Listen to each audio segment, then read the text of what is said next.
Good morning. Welcome to my crazy life. It's Lori. Oh, what, buddy? That's my baby, Wellington. He wanted my attention. He heard me snapping food. So this is my keto haul for the week. Pretty small, but I didn't really need a lot of items. I did get a repeat. I got some more of the Sheba Perfect Portion Vegetable Medley. My older guy, the one I just showed you, he really likes these. I went to Meijer this time instead of Aldi. So if you live in the Midwest, we have Meijer. I love Aldi. However, if I want like stew meat or something, they don't always have it. And I just didn't feel up to 10 stores today. So that's what I did. So I got them some more of these. And as I said before, I have 2 male cats. They share a half of this in the evening. So this is 8 days worth. Sometimes last night when they came home, they seemed hungry and I gave them each one. But I got 4 of the medleys for them. I got a dozen eggs. I have a dozen in the fridge. I'm going to be making for this week's breakfast egg casserole with sausage and egg. And I'm also making a Dutch baby pumpkin. I'll show you. It's for breakfast. I got a small heart of broccoli. I think I'll put this in my beef stew. They were on special today, 10 for 10 for the Crown. They're small, but that's all I need. I got a big thing of heavy whipping cream. I got some celery for my stew. I bought stew meat. And this is certified Angus beef. I don't normally have to buy that because see how lean it is? I normally like a chuck, but they didn't have any. So I'll add bacon grease for some fat. I got radishes. One package is 8 ounces. I'll probably use half of this and cut it up like a potato in the stew. I did get a small can of tomato sauce, just for that tomatoey scent or flavor. I picked up some Powerade Zero. I don't like to drink this stuff a lot, just because of the artificial sweetener, but I've been sick and I'm trying to hydrate and sometimes I just need something like that. So I got that. Then I found something new. I don't know if they're new, but they're new to me. They're called Sweet Drops of Stevia and they're caramel. They also had strawberry, which I don't know what I would use that for, but not coffee. And the ingredients are water, stevia leaf, natural flavor, some preservatives, and an antioxidant. And these are good until the 5 of 21. I don't think these need to be refrigerated. It just says for freshness, store away from sunlight. These are like the sweet leaf drops, except for these are only $5.99. Let's see if I can get it out of there with one hand. Maybe not, because I haven't seen it. It is the glass. Oh yeah, I think these are just a different brand of sweet leaf, like not sweet leaf. Glass jar. Yeah, so we're going to try some caramel drops, which made me super excited for $5. Oh, $5.99. Yes, please. And then something not edible. I got some wax melts to try. Autumn leaves. And warm welcome. So a Lori side note. Wax candles, wax melts, things that smell like sweet, like cookies, vanilla, like food, make me nauseous. So I don't buy those, but these were good. So this is what I'm making. I'm having beef stew this week for lunch, egg casserole for breakfast, and pumpkin Dutch baby, pumpkin spice, and then I have cheese and salami for dinner. I don't know if I'm working this week. I have to figure that out. I have some stuff in the freezer, and I can always just stop at the store if I need to.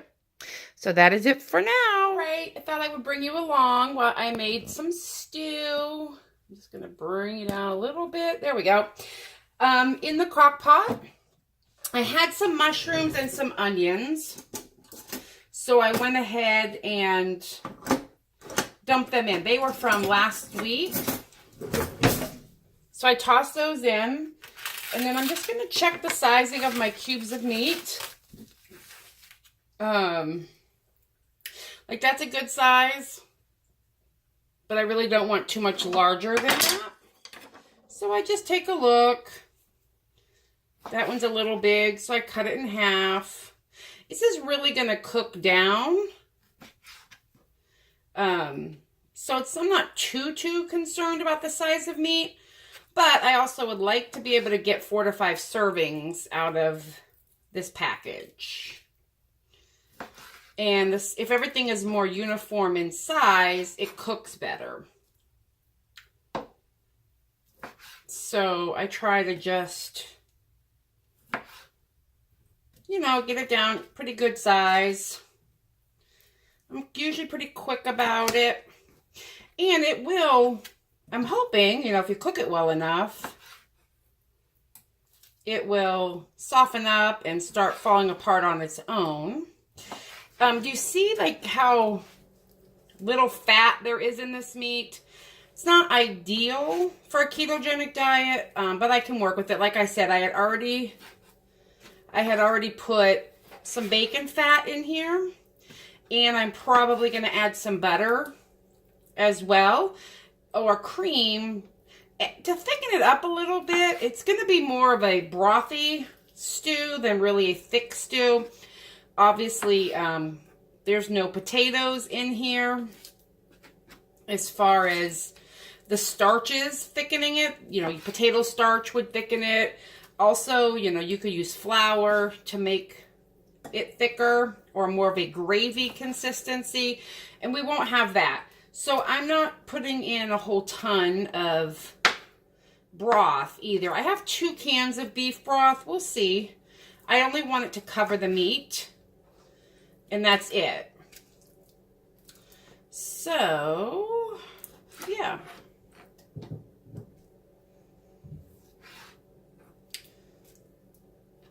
Trying to hurry this along so I'm not boring everybody to death.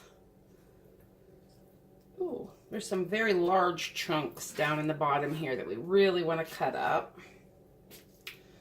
But this is good. This is good meat. This will be tasty. It's cold today. It's rainy. Like I said, I've got a bit of a cold happening. I think that's good. Yeah, that's good. So we'll take the rest and put it up in there. And this was, weight-wise, almost 2 pounds. Just going to wrench my hands real quick and my knife. I'm not really, again, overly concerned about contamination too much because it's all going in the same pot. And I'm going to stick a couple broccoli crowns in there, or a couple pieces of it. Just to give it some green. I don't need the whole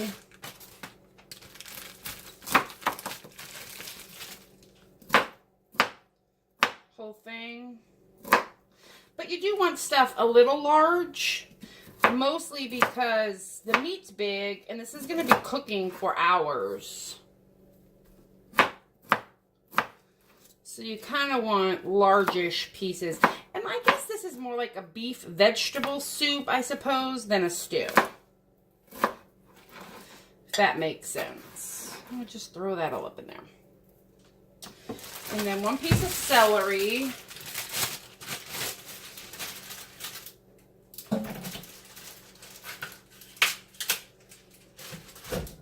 Needs to go all up in there.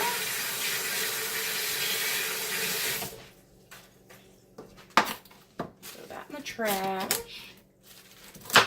I'm going to do 1 whole stalk, and I'm going to cut it in half of that.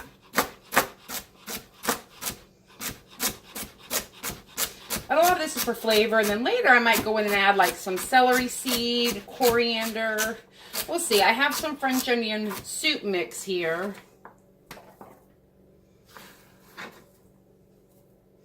That's going to go in. And then the radish. And these are pre-washed. And like I said, I'm not putting a ton of radish in. There are carbs in here. Oh, these packages don't tell me. But there are carbs. Trust me on that one. I enjoy taking off the ends. Some people do, some don't. It's totally up to you. But I'm just gonna quarter them and throw them in. So there'll be some in every serving. This one's a little large, so I may chunk it up a little better. And then I'm gonna throw this soup mix in, and then we're gonna figure out how much. I love radish. I will tell you, in the soup, when you cook a radish, it does not taste peppery at all. It doesn't have that peppery bite to it that it does when it's raw. For sure.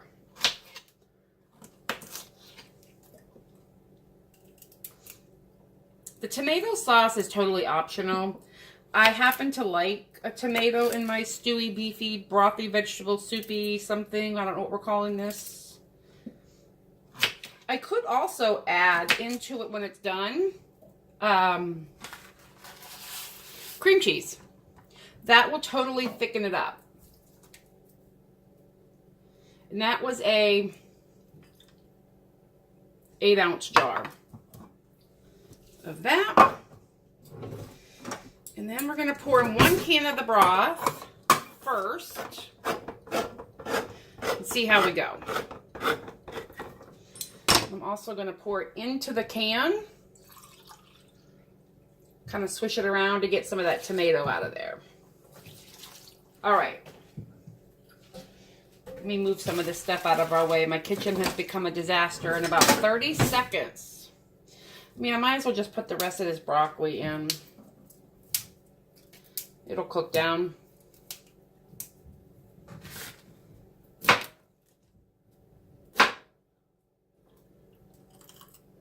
There we go. Get that out of our way. Yeah, I'll be moving all this stuff around in a little bit. I put my crock pot up on this just so it doesn't steam my counter. I haven't added salt and pepper yet because I have a lot of that soup mix in here. So later, I'll come back and taste it when it's cooked and see if it needs any salt. I'll add some pepper because I like a peppery soup. And I need a second can of broth. For sure. And that was actually perfect. 2 14-ounce cans of beef broth. And I just want everything covered.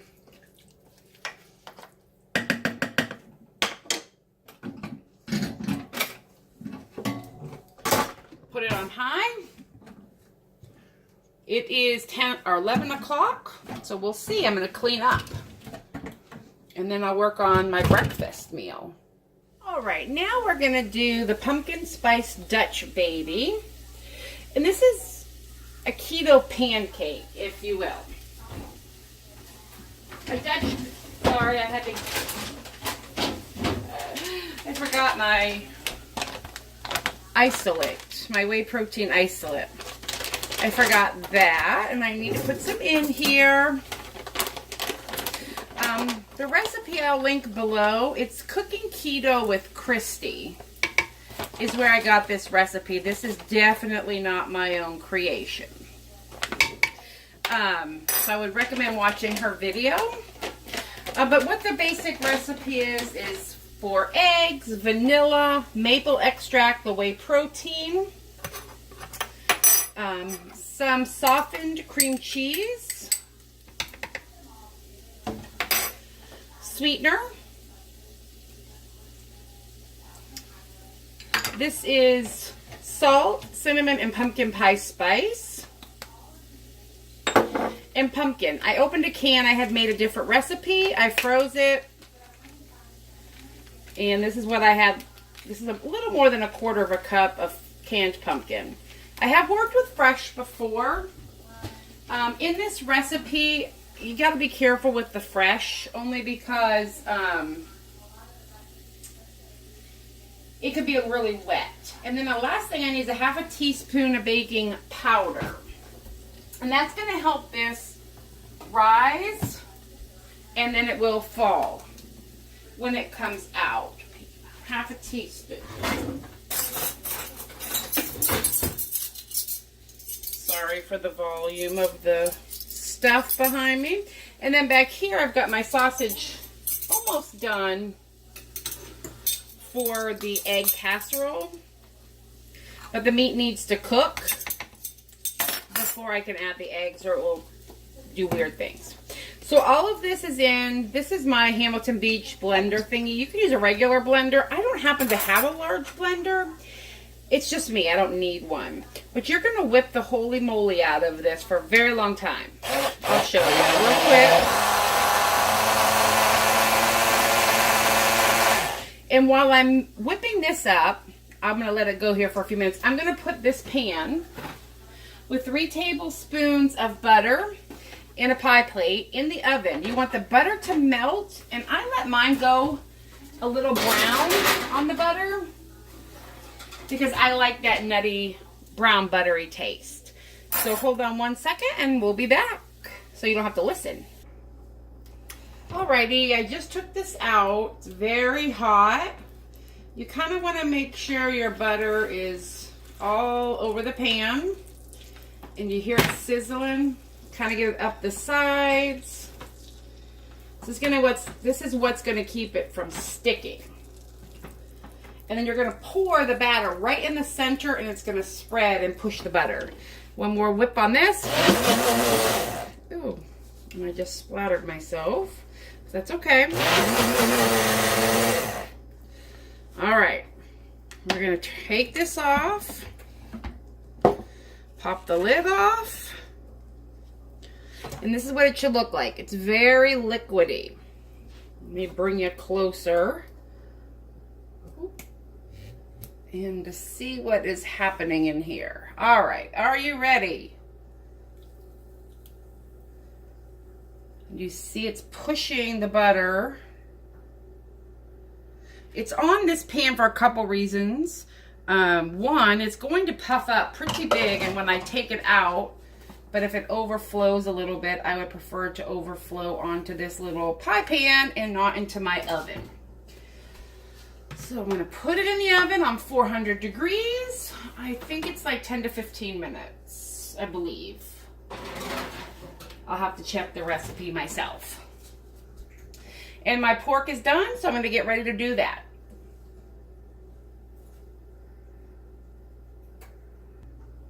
Alrighty, I've got the Dutch baby in the oven, and now I'm going to prepare the egg casserole. What I've done is I've taken this pan, it's a square pan, easier for me to portion. I bought it at the Dollar Tree. I sprayed it with coconut spray, also from the Dollar Tree, and I lined it with parchment paper, also from the Dollar Tree. What the parchment does is it gives me handles to pull it out, and then I just filled the bottom with the pork crumble that I've cooked fully, because the eggs do not take enough time to cook for the pork. Then I have some cheese, and I don't measure it, I just poured some in this measuring cup, but I like to, I guess it was about 2 cups of shredded sharp cheddar. And I don't need a lot of salt and pepper in here either because the sausage has been seasoned. But I did put a little bit in with my egg mixture. So I put this over here to the side. And then I have in here 10 eggs, probably 1/4 cup of heavy whipping cream, salt and pepper. And I'm just going to whip the eggs to fully combine. You really want to whip up a little bit of air in here. Makes it much lighter in texture. But, I mean, it's not a necessity. You can use your mixer, too. There we go. And then I'm going to wipe up this egg mess before I get it all over my kitchen. I lost some yolk. Oh, that makes me sad. It's okay. We will all live through this process of getting prepared for the week. Then I pull my pan up. I take the egg mixture and I pour it in. Now, I've made this a lot of times in this pan specifically, so I know one of the sausage rolls, 2 cups approximately of cheese, and 10 eggs is perfect for this container. And then I take my fork and I just make sure there's egg under all the sausage, there's cheese down in there, but don't rip your parchment. So I'm just being gentle, kind of mixing everything up so it bakes nice and even together. And then once the Dutch baby comes out of the oven, I'll turn the temperature down to 350, give it a little bit of time, and then this will go in. This takes about a half an hour to 45 minutes, depending on your oven temperature and things. But that's it for breakfast. That's the egg casserole. Okay, here's my Dutch baby that came out of the oven. I mean, it's more like, I would say on the consistency of like a crustless pumpkin pie. Flan custard. Oh, look at all that butter on top. Wow, so good. I remember to put the eggs in. And the egg casserole. So this just came out of the oven. It's a little soft in the middle. I'll leave it to cool. Here's my Dutch baby. I ate a little piece of it. If you can see in there, it's like a custardy flan. It's so good. And the beef stew is cooking away. So that is my meals for the week. I hope that's helpful. Have a good one. Bye.